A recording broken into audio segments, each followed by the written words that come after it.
Hey, what's up, everybody, and welcome to A Second Chance at Life. I'm your host, Arvilla Beckworth, and this is episode number 2.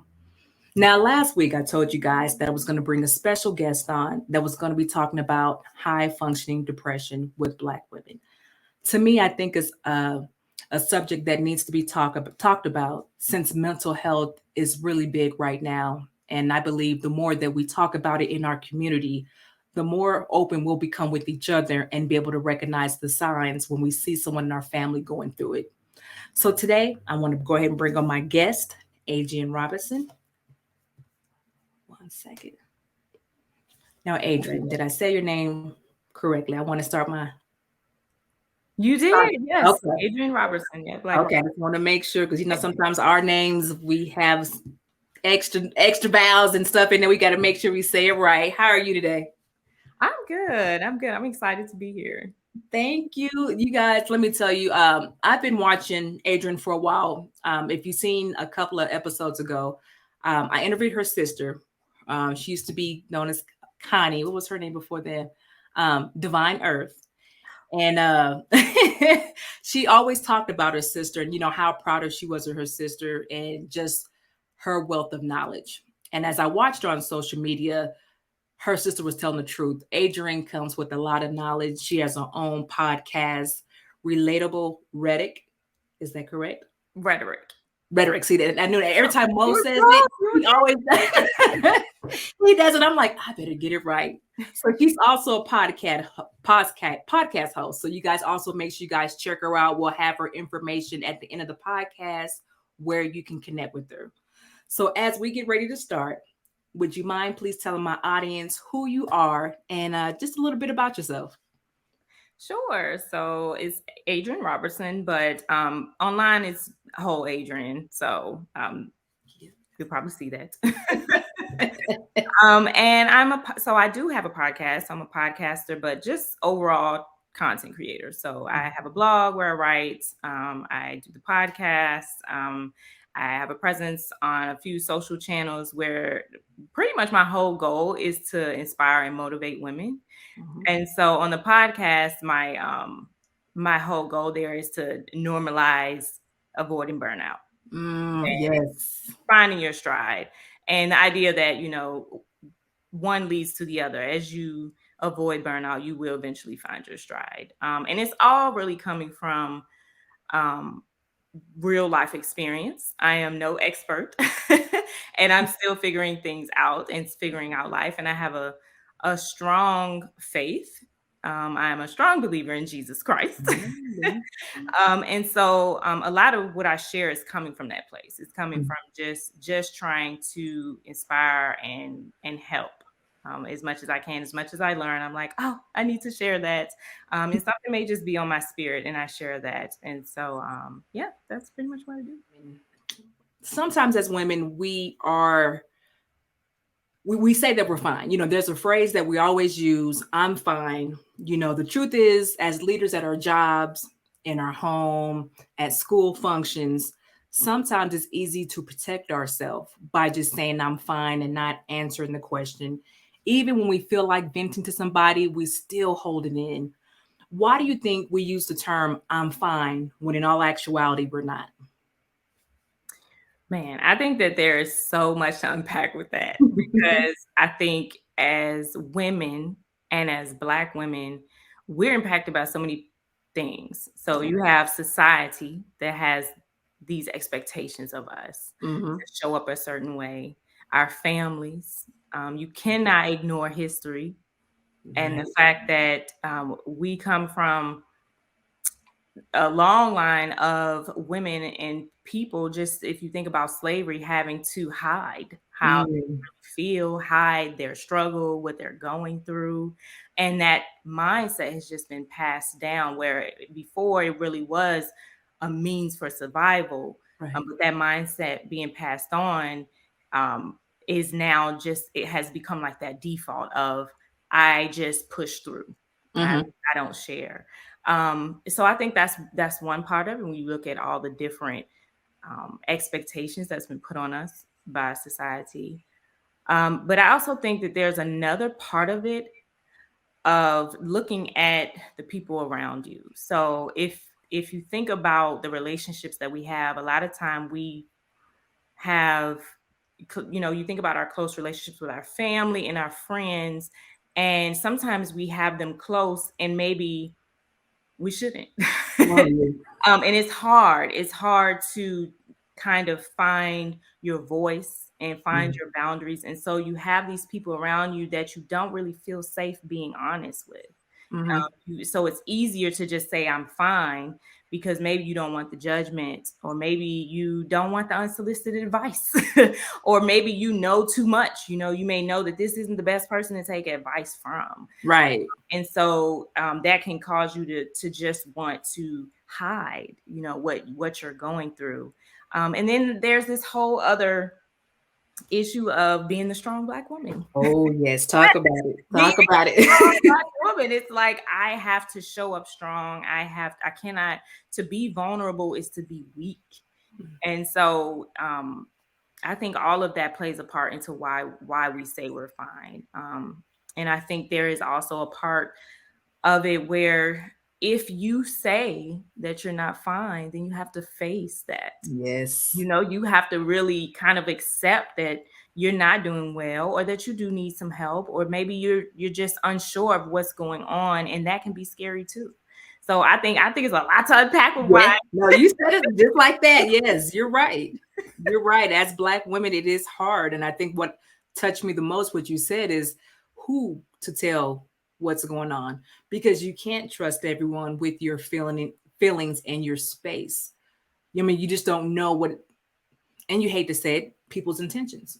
Are they really here to help me or to hurt me or to be nosy? You just don't know. But Yeah. you know that sometimes I'm fine, like you said, it's this the basic term that you can use to either to get you to stop asking me or for me not to go any further with what's going on. So Yeah. It can sometimes feel like the safest route. yes. And then I notice even some of our younger generation, same thing. You want to talk to your child. Hey, what's going on? I'm fine. And it's Mhm. like, okay, so now here's the next generation being passed down this same I'm fine. And it's like, where do we start to break that generational curse? And like you said, our ancestors had to deal with what they dealt with. And I'm fine with had to be it because they had no other choice. They had to keep working through it. But now, being as parents, we have to change the narrative that Mhm. my child will no longer have to say I'm fine. Talk to me, be open to express your feelings without you feeling like I'm about to judge you or get mad at you or not believe you. So that's why I really wanted to have this conversation, not just for the moms, but moms, how can we help our daughters? How Yeah. can we help our sons? How can we even, maybe even our moms that might have also kept that same guard up? Mhm. Can we be now the generation to break that barrier? Yeah. And if you think about it, if everyone prior and everyone that people who have raised you, have said that they're fine, you Mm, really don't know the language. You don't have the language to say what you're feeling. You might not even know how to identify that. You yes, may know that something's off, but because I don't have the words for it, or I don't know how to communicate that, it's easier to just say I'm fine and just hope that, it works out. right, right. And as we are talking about this, I want to talk about high functioning depression. I don't know if you read the article. Former Miss USA Chelsea, I think it's Chelsea Chris. She passed away by suicide due to high functioning depression. Her mom said no one knew what she was dealing with because she hid it. What do you think are the triggers and some of the signs for high functioning depression? That's a good question because I think it's different for different people, and I triggers there's so many. I mean, Mm, you can be triggered by things that happened, to you many years ago in your childhood. It could be relationships. I mean, there's so many different things that could come up, right? Maybe things that you thought you were over, or maybe they were lying dormant, or maybe you just never knew. So it's hard to speak and pinpoint to what the triggers are. But I think paying attention to your response to mm, things, maybe conversation spaces, and a lot of triggers are physical. So paying attention to how you receive and experience the world around you is going to help you understand what your triggers are. But I think in terms of like symptoms or just not symptoms, what was it? Signs of what high functioning depression may look like. For me, I'll share a few of mine. So feeling like disconnected, feeling like I'm not present.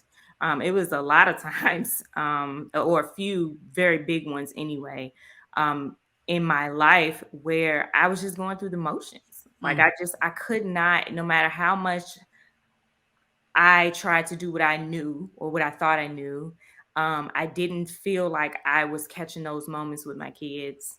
I didn't, and I do have two boys. They are 5 and 9, which is crazy. Where I would be around them, but I wouldn't be with them. I would be, my mind would be elsewhere, or I'm just so bogged down with what I am dealing with that I'm not really in the moment. And that would happen over and over and over to where I'm like, oh my gosh, I'm missing so much valuable time with them. And then the same with, other relationships. So I think for me, being disconnected was a huge one. And just that looming like void, feeling like it doesn't matter what good things happen, I try all the things. I might journal, I pray, I spend time with family, friends, all these different things that I try to do to kind of fill that void, but it's always there. I always kind of feel like something's off, or unsatisfied. Those are big, big signs for me. And then the other one is anytime things would slow down, it was like the world was caving in on me. So I got to stay busy, because if I slow down long enough to allow my thoughts and my feelings to surface, I find myself faced with those feelings, those emotions. And it's, for me, it's anxiety, it's stress, feeling unfulfilled, sad, and not really being able to pinpoint what that is. So I think those are signs for me, but I think it varies. And you're right. Excuse me. And you're right on that. Just reading the article of the Miss USA, her mom was just saying that, she had two different lives, her professional life and her personal life. And she shielded from everyone. So, on the outside, she looked good. She did well. She presented a strong force to everyone else. But when her mom went back and read some of her journals and her documents, you can tell that's where the struggle was at in her private time. Yeah. So you're right. It is going to vary for everybody, but just recognizing the signs that when you know a healthy version of you, when things start to change or start to feel off. And that's where I want the ladies to understand, you got to be able to be in a space that, yes, I'm a mom. Yes, I'm a wife. Yes, I'm a student, whatever you may be. You have to know your body healthy to know what's normal for you. Because for somebody, being active all the time might be normal. That might not be high functioning for them. That's their normal life. That's what they do. And for others, somebody else, it may be a slower version where somebody may think, well, they're depressed or they're in a different state of mind, but that's how they move. But you have to know what's healthy for you. And then when you start to feel off, what are the signs that you're recognizing? Like you said, journaling, use things that you can document. So when you have to go to the doctor and say, hey, I know I'm not feeling like my normal self, here are some of the symptoms.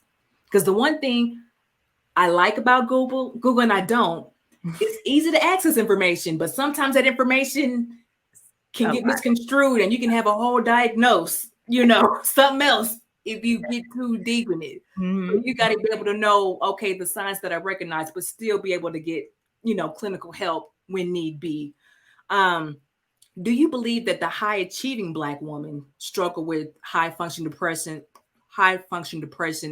the most compared to other races? Oh, see, I don't know how it affects other races. I feel like I can only speak. I think I heard Solange say this, or she was like, it's always going to have that lens of a Black woman, because that's right. I am. So I can't argue that I know. But I will say, when you think about Black women in our society, we are up against so much from Mm-hmm. so many sides. Say it, We're yeah. up against so much from our own peers, our own other Black women, Black men, Yeah. and then of course other races and how they view us and how they stereotype us. So I think that yes. Short answer, yes, I think we're just because of those expectations, and I think some of those expectations are our own. Yeah. We feel like we have to be able to do it all, or at least I think that's how I went into adulthood. It was like, um, I went to school, and after getting out of college, I got a job, and Mm-hmm. then very shortly after that, I got married, and shortly after that, I had kids. And so as each new thing came on, like onto my plate, Right. instead of kind of taking a step back and trying to figure out what works for me, what I can and can't do, I just kept juggling. I was like, okay, we're gonna take on more, we're gonna take on more, and we're gonna take on more, and drown, and felt like I was drowning. Like, and that's kind of what led me to figure out, how to avoid burnout, because I quickly saw I cannot do it all. Like, how I'm looking around, I'm like, how are y'all doing this? This is a lot. I mean, and in the midst, I'm still having to be cognizant of my own health and my Mm-hmm. own mental health. And it's like, there's no time for me. Like, I'm feeling like I have to always kind of serve and be at the service of others.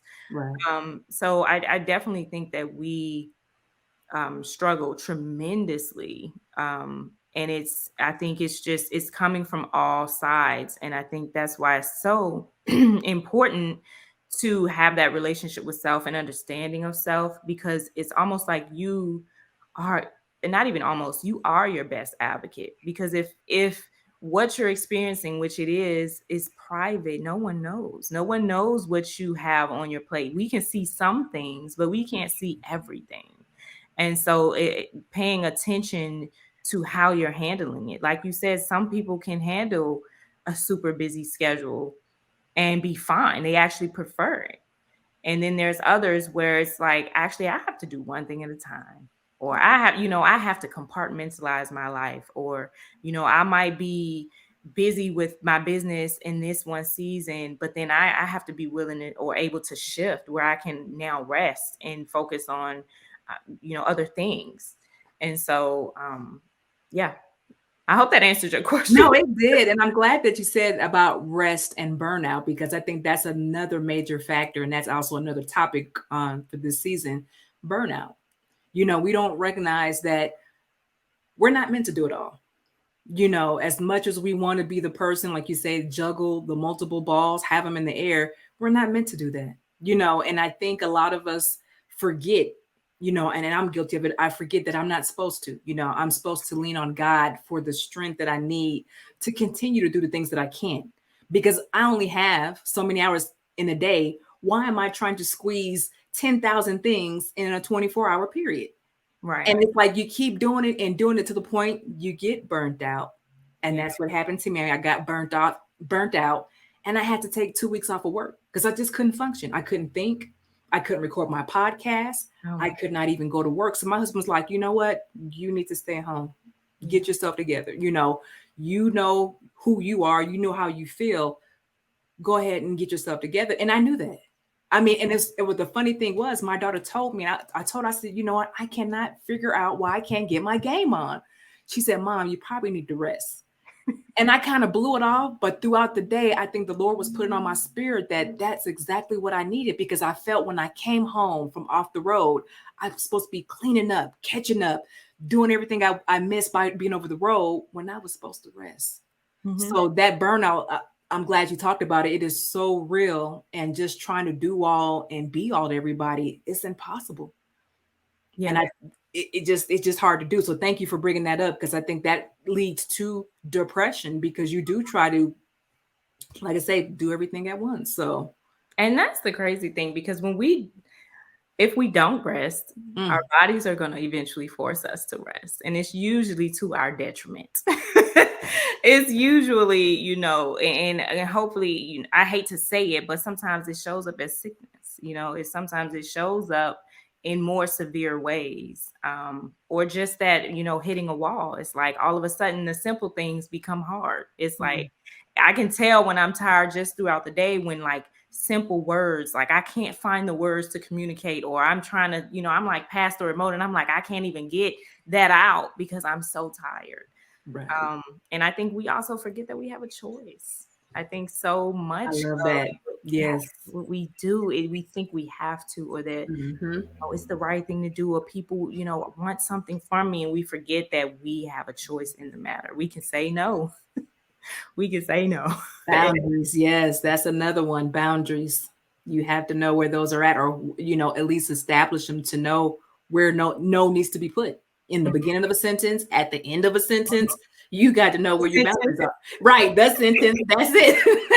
No is the entire sentence. You got to be able to recognize that, and that's just hitting on some main points that us as like I said, us as Black women, we are amazing women, human beings. We have the ability to do all. And I think God has given us a special gift as Black women to do what we do and do it so well. But I just really want us to recognize, even though we can do what we can do, let's take a step back. Let's heal properly. Let's be in the space that, we don't have to do everything. And I can go to my sister and say, hey, sis, I'm not doing good. And with your expertise of burnout, I should be comfortable enough to come to you and say, sis, this is what's going on, and be able to receive receive the information you give me wholeheartedly, not thinking you're going to steer me wrong, not think you're going to give me wrong information. You know what I'm saying? I really want to be able to come to somebody and say, hey, this is what's going on. I've been dealing with this for a while. I'm married, you're married. So I know you can kind of understand when I'm coming. You know what I'm saying? Be able to talk to our sisters in that manner. Right. And share that. Right. And not be judged. Yes. Not be judged. I think we all struggle in some way. And I think it's great when we do have those stints where we're high functioning, for lack of better terms, like we're getting a lot done, but to not make that's not sustainable. That's not, we have our times when we are empowered, and maybe there's been a shift in your personal life and you're taking on more, but you have to be cognizant of, okay, I can't keep going like this. There has to be a time of rest. I have to be able to shift. Right. So what does that look like? How do I, get through this season, but prepare for a season where I rest and not just keep going. Oh, love that. I love that. And since you said that, since the pandemic, studies shown Black women are taking their mental health a lot more seriously. Even though high function depression is not clinically recognized as a diagnosed, what is the best way we can help ourselves and our family understand when we kind of get in that position? Oh, that's a good question. I think the first part is being in pursuit of understanding it for yourself. Because the more that you understand you, the easier it is to communicate your needs to the people around you. So if I know what I can handle, even if I don't, let's say I say yes to all the things and I realize it's too much, being able to tap into self and have that self-awareness of, okay, this is too much. What would help me? And sometimes that's just giving ourselves the space to do that. Right. It doesn't have to be something huge. It's easy to find yourself on autopilot where you're just going and you're not really strategic or thinking about what you're doing or why you're doing it. And you're just going and you're just doing, which is again what leads to that burnout. So as you take those moments to take a step back and say, how am I doing? How am I doing with this? Instead of waiting for the circumstance to tell you. Right. I love that. Yes. And you can decide that cadence. You know, you can decide if I need to, whether it's the morning or night, if I need to do it every day or every week, several times a week, to check in. And sometimes our emotions can inform us of that, right? So we wake up, we really don't have any pertinent reasons to feel off, right? Like you went to Right. bed, everything was fine. Right. You wake up and something's off. You don't really know, you just know that you feel differently. Sit with that. Yeah. Sit with that and ask yourself why. What and keep asking. If you say why and the first reason is a person, well, what was it that that person did? Why? Why did that bother you? And keep digging until you get to that space of, okay, this is what I'm feeling. And that it may not always be the same. Like for example, if it's easy to say, oh, I'm angry, right? But that anger could be rooted in being hurt. Or maybe I felt violated, or I felt like I wasn't heard. So instead of just looking at the overarching, oh, I was angry, or oh, I'm sad, but keep digging and keep sitting with that emotion to figure out the root of it. And then once you know what that is, it's a little bit easier to then communicate that or tackle it, right? I know how to approach. If I know that I'm feeling um, resentful, for example, I'm feeling resentful, I'm feeling hurt, and it's related to a specific relationship in my life. Now I know that I need to have a conversation, right? I need to go to this person to have a conversation. But if we never give ourselves space and we just are in go mode, we will never get to that. And we continue to feel off, and that's why it snowballs. So I think those check-ins are huge. And I also think we don't realize that we can be that for ourselves because we are so quick to pick up the phone. Like, Yep. I know that's me. I'm gonna call and vent. And Tuesday, I'm like, girl. Yes. I look to someone else to pour into me or to encourage me, to hear me, to console me. And people, one, it's hard for them to know exactly what you need, right? Because they're external. You know what's going on with you internally, or you have better insight into that. But then also they may not be available. Wow. They may, be busy, and that can feel like a blow. If you go to call someone and they're not available, they don't pick up, or you send a text and you don't hear anything. And that can just add to those negative feelings. But you have forever access, constant access to self, and can check in and can see about yourself, and then turn around and give yourself what it is that you need in those moments. And that's not to say that every moment is like that, because I am definitely in avid therapy. I'm here for therapy and going to professionals and even just having community and friends, but also not replacing that with the relationship you have with yourself. And you're right on that. You do have to know self. I mean, it is so easy to self-medicate by calling other people, or self-medicate by drowning out by watching TV, so you don't have to deal with self, Mm-hmm. And so you have to be able to recognize, okay, me alone, what do I need?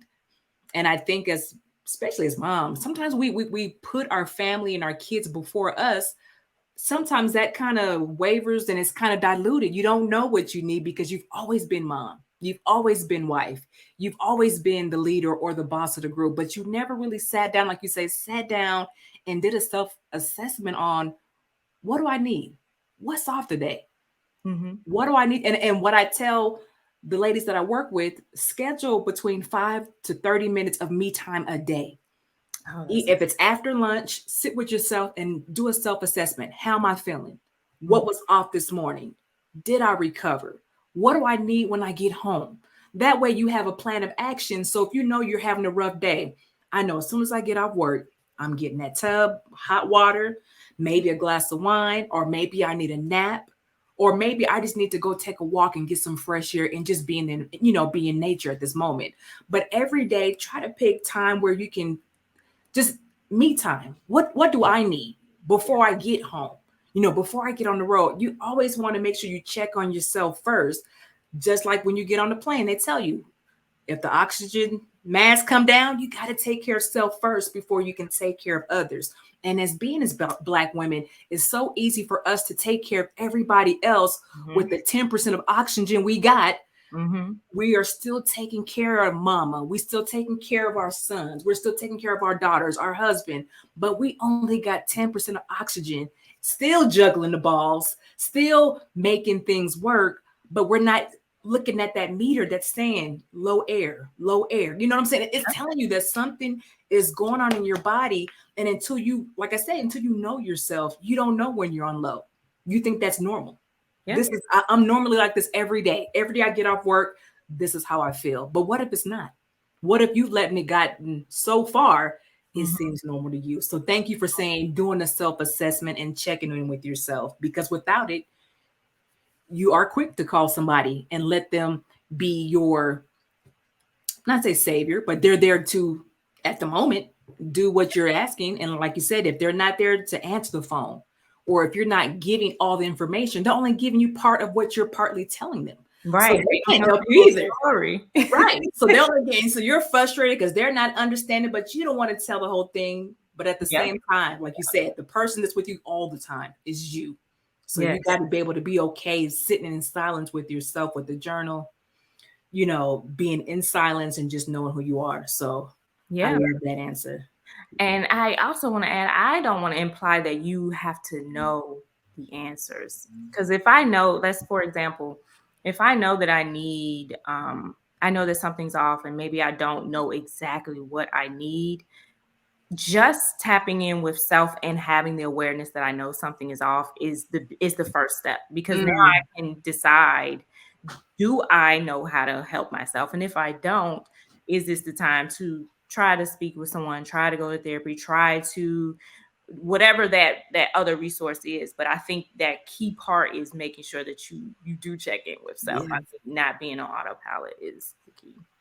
I love that. And I believe our ancestors struggled with depression and bottled up their feelings to survive slavery. With the resources that we have now, why is it that we're still struggling, you know, to express our feelings?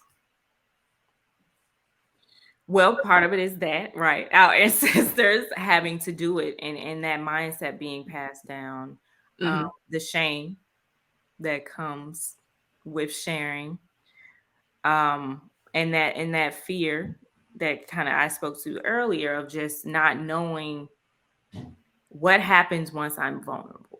That vulnerable piece, I think so many of us, I know for me, I still struggle with to this day being vulnerable. It's like, what happens when I'm open? What happens when people know the truth? What happens when I know the truth? Right. I was about to say me. Okay. That is huge and can be a big deterrent in just trying to address the depression, right? Or anything really in your life. So I think that's a huge part of it. Can you say the question again? Because I think there was no, that's no problem. I'm just saying, let me go back. With our ancestors struggling with depression and they had to bottle up their feeling to survive slavery. With the resources that we do have, why is it still a struggle for us to express our feelings? Even though we have the therapists, the communities, why do we, you know, still struggle? Yes. Thank you for saying that again. I think there's for a long time been a huge stigma just around, I mean, even you bring up therapy, it's been such a huge stigma on like therapy and having to ask for help, having to speak to someone. I know there are people who feel like, you know, things have to be going wrong. People have been, you know, called crazy, you know, losing it a bit if you have a therapist. And I think that there is still that idea that like, oh, if you see a therapist, then something went wrong. Something, you know, like there's something going on, where instead of looking at it as preventive or as just maintenance, what happens if you don't have the friends? I mean, some of us outgrow friends. What happens if you don't have those people that you trust around you, especially if you've gone through any type of childhood trauma. You don't trust people. You you want to still have that outlet, but it's hard when you're constantly hearing from other people about therapy and what it is, and so it's that's one piece of it, and just not being okay has been forever. I mean, to say if someone doesn't say how you're doing and you tell the truth, it's almost off-putting. It's like, oh, Right, it is. like you're not fine, and it's like people don't know how to handle people not being okay. It's such an issue to just say it. So I think that's a big part of it. And what I love what you just said about getting help and seeking a therapist. For me, that was, as I got older, I noticed that was a tool that I needed in my tool belt. When I was younger, it was kind of put off to go see a therapist because as kids, you heard little kids get made fun of for going and seeing a therapist. And it was because, maybe their parents were getting divorced, they weren't adjusting well. And to become an adult and still have that same fear, like, we don't need therapy. Whatever goes on in the home stays in the home. You're okay. You're just stressed out. It became the norm. So when I was introduced to therapy, just seeing white counterparts, at some of my jobs, and they would automatically use the employee assistance program. They would always go in and get the assistance. And I'm like, what am I not doing that they are doing? And when I was talking, she's like, oh, girl, yeah, I use the employee and I see a therapist once a week and I feel so much better. And I'm like, okay, wait a minute, I'm missing something. And when I finally took a step back and said, you know what, you've been trying to do it on your own and you've been bottling up feelings for a very long time and you still haven't found the answer to what's going on. So when I finally found somebody and realized how much better I felt, I don't know if it was the releasing of what I had on my shoulders. Right. It was an unbiased opinion that I had at the present time, or it was just like, okay, finally, there's a possibility for help. Out of the three, something was like, okay, I'm ready. And I think when I said I'm ready, it was easy to let my walls to come all the way down and then be able to receive what they were, the exercises that they were giving me to do, plus the work I had to do on myself. Yeah. And I think, like you said, that was a scary part, the work that I had to do on myself, because I had to see me from another lens, where I kind of sugarcoated myself or put the rose-colored glasses over me, like I wasn't the problem or it wasn't me, it was somebody else. You play a role, yeah. Oh, yeah. When I start digging in and I'm like, oh, okay, red flag. I did. Oh, okay. So when I started to see myself, I got scared. And then I started to retract from therapy. I'm like, no, I'm good. I tried to blow it off. And she said, no, you're not good. You're starting to see, you're peeling that Band-Aid out open. The wound is open. The things are starting to come out that you didn't, because you want to keep those things bottled in. You don't want nothing to come up out of there. You don't want nobody to see the ugliness. And when it does, here comes the ugly cry. Here comes the realization that you've been hurt for so long and you didn't know you were hurt. You finally found that voice, that little girl that's been saying, I need help for so long. She finally speaks at that moment and you finally hear her and you're like, oh my God, I didn't know. Yeah. So that was like my tool. But when I finally felt that feeling from having a therapist, I'm like, moving forward, I need a therapist. I'm no longer ashamed to say I go to somebody to get some additional help. Yeah. I mean, because for me, it was amazing to have that feeling that over the 20 years that I didn't have one, but I was missing out. Just because I didn't want people to know what was going on, or I went to a therapist. But I'm of age now, and it's like, you know what? I can't what other people think. For one, like you said, they're not going to answer the phone when I call. I know my weekly appointment at therapist, she's going to be there because I got to pay her. So she's going to be there. She's going to be there every week. So that I can count on.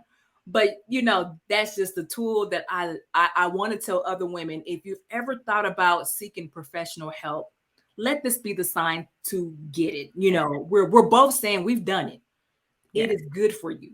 Don't be ashamed, because you will lose in the end trying to be ashamed and worry what other people say. You have to heal for you. And in order to do so, you're going to have to peel back some things. You're going to have to deal with some things. You're going to have to see some things about yourself that you never wanted to see. But where does the healing begin? Yes, that is so good. And it's amazing when someone can put words to your experiences Yes. and then give you the tools to help you navigate those different experiences. Um, I started therapy. I'm like, I haven't been doing therapy all my life. I've only been in therapy for about a year now. Mhm. And when I went, it was kind of that same sentiment of like, I've done it. I've exhausted all that I know and everything that I know to do. They've been telling me to, just pray about it. Mhm. That's what you hear from church Yep. and just the spiritual side of giving it to God. I've done that. I've talked to friends, family, and just try that. And then I try to just figure things out on my own. And I see the pattern. I see the cycle of Mhm. like, I try, it doesn't work. I try, I find myself doing the same things. I try, I get the same results. And I kind of ran to therapy. I was like, okay, I give up. I surrender. I need to try this. And so I got a personal therapist where I just talked with her one on one. But then I also went to group therapy where it was 10 women, and the whole premise of that group was understanding self worth. And initially, I was like, "All right, Adrian, you're doing too much. Like, why are you doing all this therapy? Like, you freaking out a little bit. Like, but I kind of liked that balance because it was great to be able to hear other women going through things that were similar to what I had been going through. Mhm. And I it's funny because it was like I would sit back and wait for someone else to open up before I opened up. Like, and I think all of us kind of had that a little bit. It was like one person was bold enough to say a little bit, and then someone else say something, and we eventually all open up, and um, they're they are asking questions that maybe you didn't think of or that you were afraid to ask, and so you're still learning even if you don't share. Right. And then able to take that to my personal sessions and even get a deeper dive that was more related to my personal life based on what I learned in the group therapy. So I think I am a strong advocate of getting therapy and just starting. Like if because I know some people are afraid of the group setting and don't trust people, and I get that. Um, Start with just a person, and now you can, if you can do it virtually, you can do it over the phone. Oh, yes. You can do just text messages. At this Mhm. point, so many different resources for your comfort level. So it's there if you want the help. And also, what do you think where can we bring our generation from I'm fine to I need help?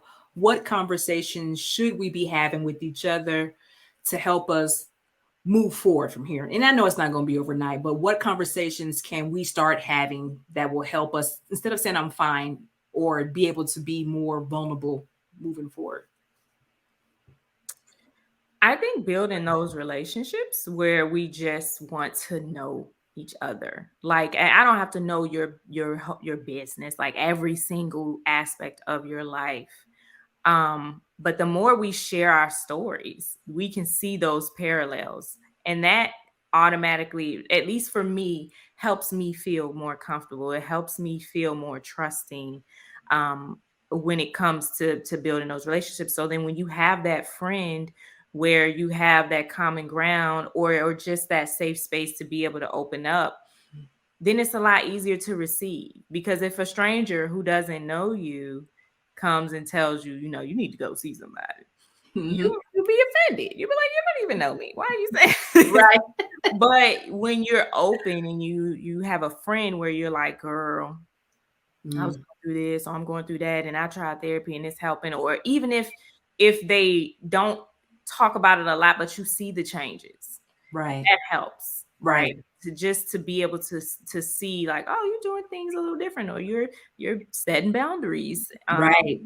I Yes. think the more that and I think a lot of that stems from compassion and trying to be authentic, and that can be hard because of social media. We have this facade, right? We have who we Yes, we do. believe we are. And then this other version of us that's real. But the more that we show up authentically and try to build those relationships from an authentic place, I think that opens up the conversation. Just my own journey of going through therapy and sharing with the people around me has kind of let that light bulb go off, even just for some of my family members. Like, we don't have to expect the family to have the answers, or you don't have to expect even friends to have the answers. There are other avenues for help that are there for you. And then the same with my friendships. And they may say, Adrianne, you said you did that, that therapy, like, who was it with? Or you got their page, and that's all you need is just a little Right. that trust for someone to know that someone cares. I think Yes. it's That's it it. comes down to that that relationship piece. Yes. And I think we talked about a mouthful today, you just regarding what we go through as women. I mean, like I say, depending if it's high functioning, if it's burnout, if it's setting boundaries. The one thing that I just hope one day we come to the space where we can, like you said, leave that door cracked, that as I'm healing, you're seeing that I'm not ashamed to allow you to see me heal. Yes. So you can say or recognize in me that she's going through something and this is what she's using to heal. And instead of looking at it as competition, like I said, social media, it makes it so hard to look at other people that seem like they have it all together. Yes. And while you're over here struggling, it does make it hard to want to open up to people and say, this is what you're going through. But I think with the platform of the podcast and social media, what we do, it does start to open the door for other women to see, like, okay, well, I heard her say she went through this and this is how she overcame it. Or she's willing to be transparent on her podcast, makes me, not only hear you because you're real. I'm not seeing what do they call it? Instagram creator on there that's only showing you what's facade, not showing you the full truth, but you're telling me your truth. You're telling me what you've been through. So I pray as us two and other women continue to show up, not pressuring ourselves to show up, but you know what I mean? Just being open to say, hey, this is what I've been through. Hey, sis, let's talk about it. Let's open up the door so it doesn't feel like we have to hide so much or depend on our parents or friends or family to be our healers, when in all actuality is looking back at ourselves. So thank you so much for just being transparent throughout this whole episode and just giving your knowledge. Like you told us before, that you're not a professional. You're just telling us what you've been through. And I can respect that. And before I go, would you please let my audience know where they can connect with you, where they can see you, so they can, reach out to you? Yeah. So the podcast is Relatable Rhetoric, and it's wherever you stream your podcast. And then I'm on Facebook, Twitter, Instagram, TikTok as Whole Adrianne. And thank you for having me. No problem. No, I was waiting for this interview to come, so this was just right on time, especially with mental health. I know you talk about burnout, just some of the things that you've been through, and I'm like, she'd be a perfect guest. So it worked out. It worked out really good. So I'll make sure I leave her personal information in the show notes. If you didn't catch it or you didn't catch the spelling of anything, I will make sure that I leave her entire information. But I hope this episode was really an eye-opener for you. Whether you're a mom, you're a wife, you're a student, you're a young woman, if you start to recognize some signs that something's not right, or you're just noticing something is off, please get help or seek somebody that will see you and help you and give you the tools that you need to get to the next step. You don't have to deal with it alone. There are people that are out there that are willing to listen to you genuinely, authentically, and be willing to help you. So know that a piece of information. And until next week, you guys, thank you for joining us, but have a great week.